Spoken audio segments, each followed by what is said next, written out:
All right. Recording a video of yourself, blah, blah, blah. The video should be a minimum of 10 minutes. What are my biggest interests and hobbies? Um,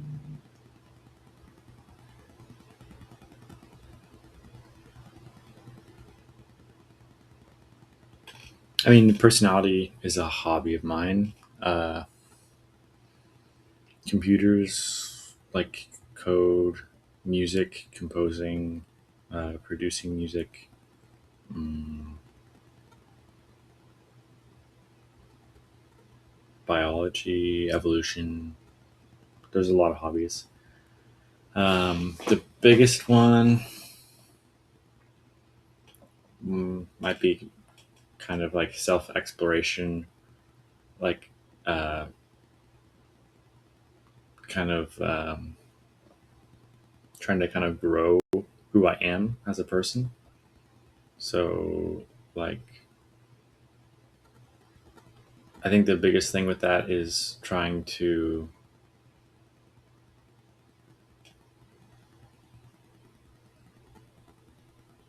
sort of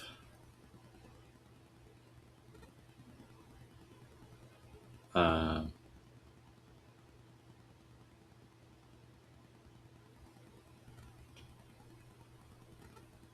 like kind of like discovering which pieces of myself can grow and which ones uh, can't grow. Like it feels,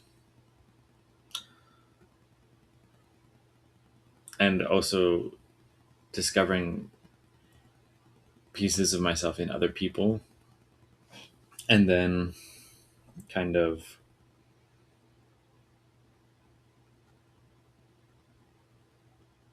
like kind of looking for the most complex thing, but also in relation to the self. So like with like with a social interaction, for example, like I can tell that I'm not growing if I reduce the interaction to uh, like something simple, because I know I'm introducing distortion. So trying to see things as they are without necessarily concluding, I guess. mm, it's not a very good answer.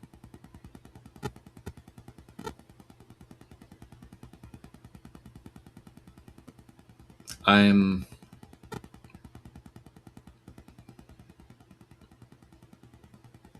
I spend a lot of time in my head, and I'm trying to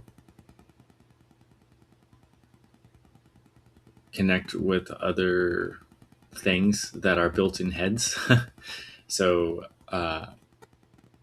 I very much enjoy talking to people who, even if they aren't necessarily an authority, just if they think and kind of keep track of what they've thought, um, because then, like, when you talk to someone like that, you can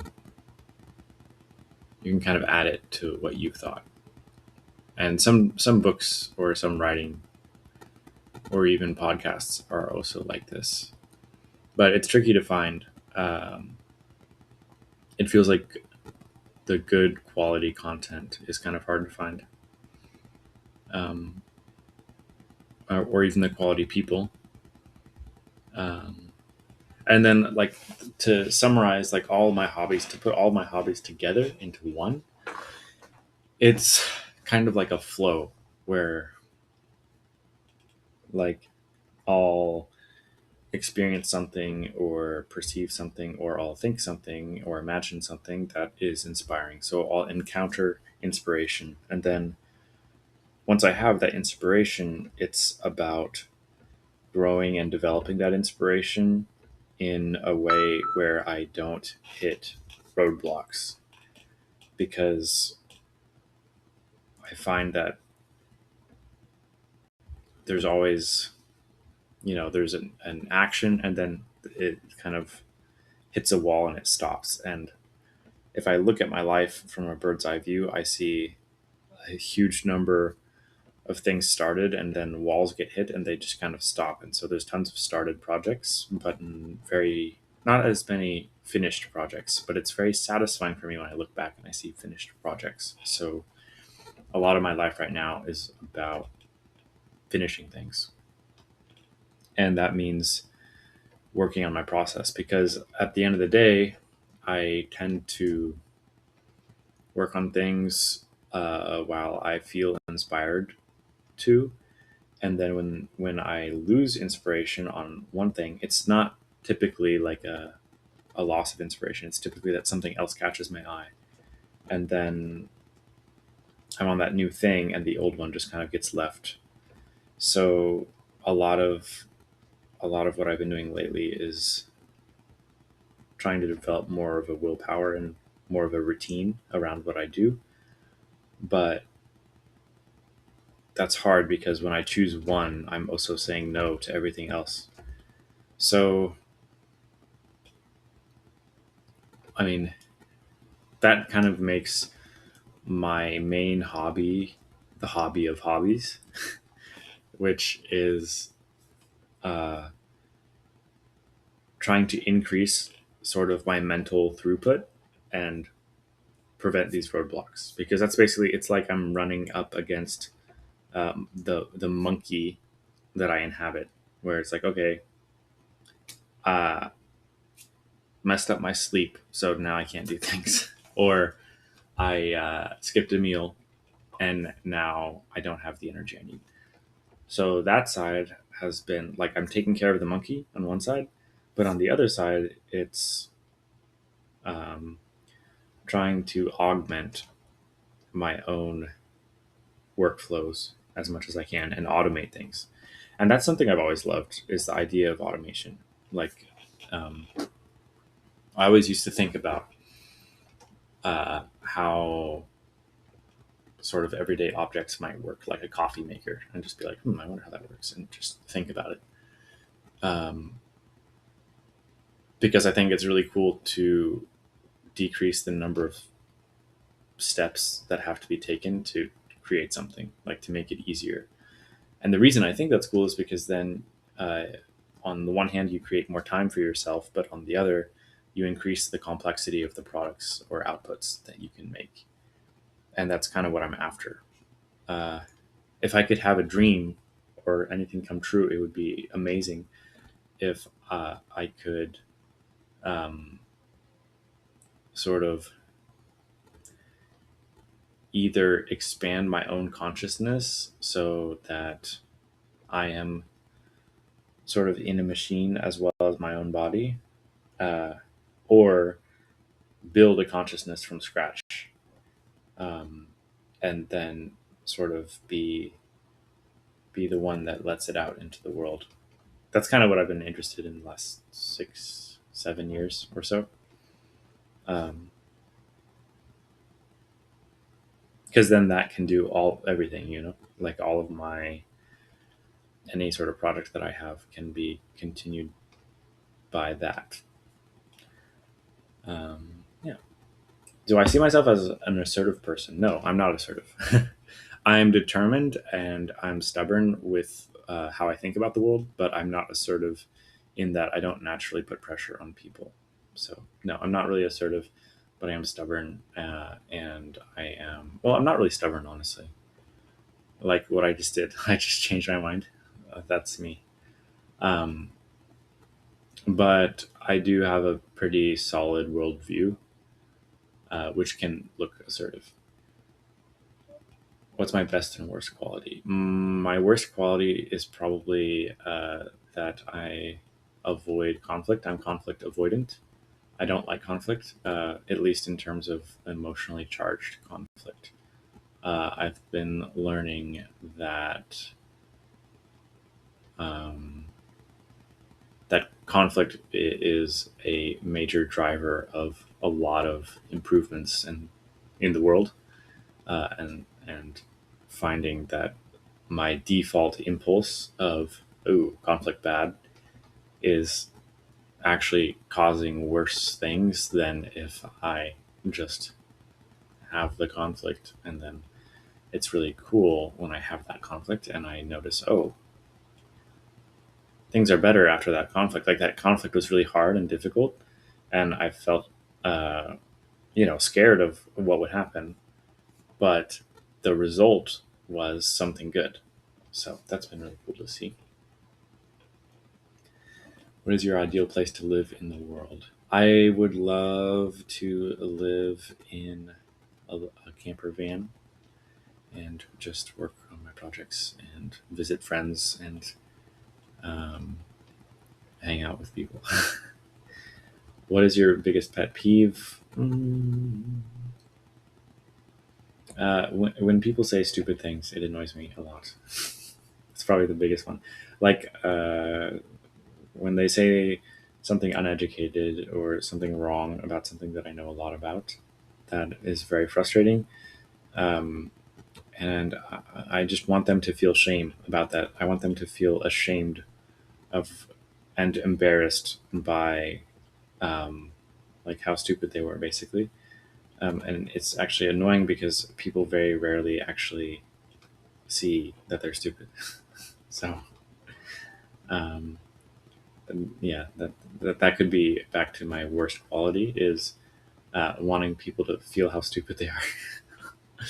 That's just honesty. Like you can't say that obviously, but like in the moment where I'm triggered, that's what I want, right? I want them to feel ashamed of how stupid they are. And then it's weird because like sometimes I do make people feel that, and then I feel really bad and I regret, and I'm like, oh, I don't want them to feel that. So it's this weird thing of like really, I wish they were more sensitive to being stupid, so they wouldn't be stupid. It's them being stupid that's frustrating. It's not actually that I want them to feel stupid. It's just they should be sensitive to being stupid and avoid that.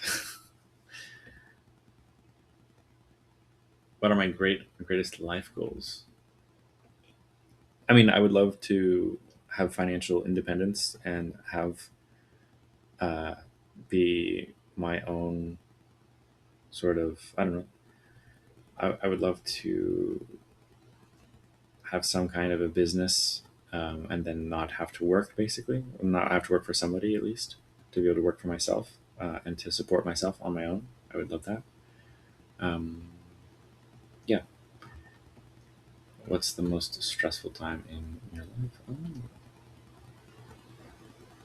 The most stressful time in my life was when I was married. I was married for a few years, and yeah, it was very stressful. Why was it stressful? It was stressful because my partner at the time was one who, uh, her and I, the two of us, had a lot of conflict, and it felt like we were never able to resolve things in a way that felt satisfying to me. Like it felt like the same conflict was happening over and over, and that's what was most frustrating because like when you're in a relationship and something big happens and sure, like you big crazy things happen in a relationship, very emotionally charged situations happen, but you process those together. And in my mind, it's beautiful when you process that and then you sort of move on and you're on the next thing now. But a lot of what it felt like for me, at least, was that we were stuck on the same scenario or the same thing. And I felt like I was trying to like move past that to the next thing, kind of, or at least to resolve whatever this first conflict was. And it just felt like it was not something that could be resolved. Um, and yeah, I mean, the main thing for me there was I felt, I mean, I guess I felt like I couldn't ever have the benefit of the doubt. Like I felt like she could not look at me with charity. I mean, that's not true, obviously, because she gave me the benefit of the doubt a lot. But there were frequent explosive outbursts, and I was trying to get past those. I was trying to like what can I do to avoid explosive outbursts? That's what I'm trying to get past. And it felt like there wasn't really any way around that. And after being separated from her for a while, I see that, that's probably just part of her personality. That's part of who she is as a person. She's very reactive and explosive, and it's like just not very compatible with me. That caused me a lot of stress, and there wasn't really like even though you can try to resolve something like that, it didn't really feel resolved to me because I knew that it was just going to happen again. Um, and I guess I was distracted by that, and that I think that sort of pessimism that I had towards the idea of, well, it's just going to happen again, probably distanced myself from the actual moment where it might have been resolved, and made me look with pessimism on the whole scenario. So yeah, just a lot of just incompatibility, and also just um, that again, that conflict avoidance from me, uh, causing uh, a lot of pessimism in my mind surrounding this style of conflict management. Um, and that's a whole thing. I'm not going to get into that. What was the best time in your life? Why? Best time in my life was in high school when uh, I was in a very small class of like three of us, and we were very close. And um, I was doing some classes at like a little private school, and then I was doing some classes at the local community college, and then I was doing the rest of my schoolwork at home as a homeschooler. And I was just working very hard on school, but I also was really happy because I had been homeschooled before that, and so having time with like to socialize, but at school was really good.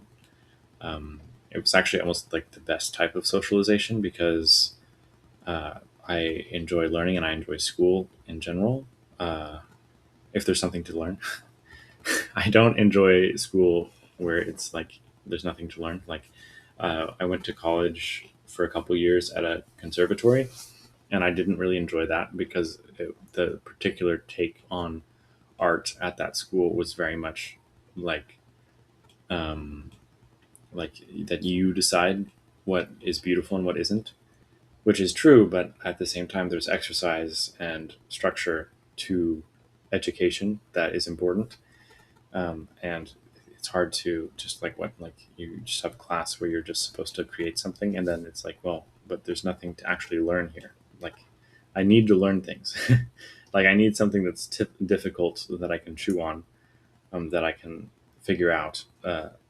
It's not so good if you just give me a blank piece of paper and say, write something.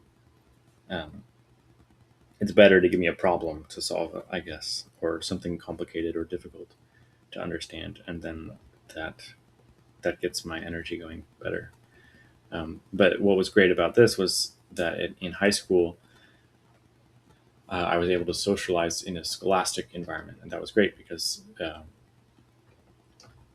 yeah, it's a fun environment to socialize in. And I was also just working very hard, and I felt very productive because I was finishing school early by 1 year, and so I felt like I was uh, on a very good path, and I was proud of the effort I was putting in, and I was getting good results, good grades, all that. Um, and I found I didn't really need any time to relax. I maybe an hour or two a day was all that I really relaxed, and that felt great. I really loved that. Um, yeah. So yeah, that's a bit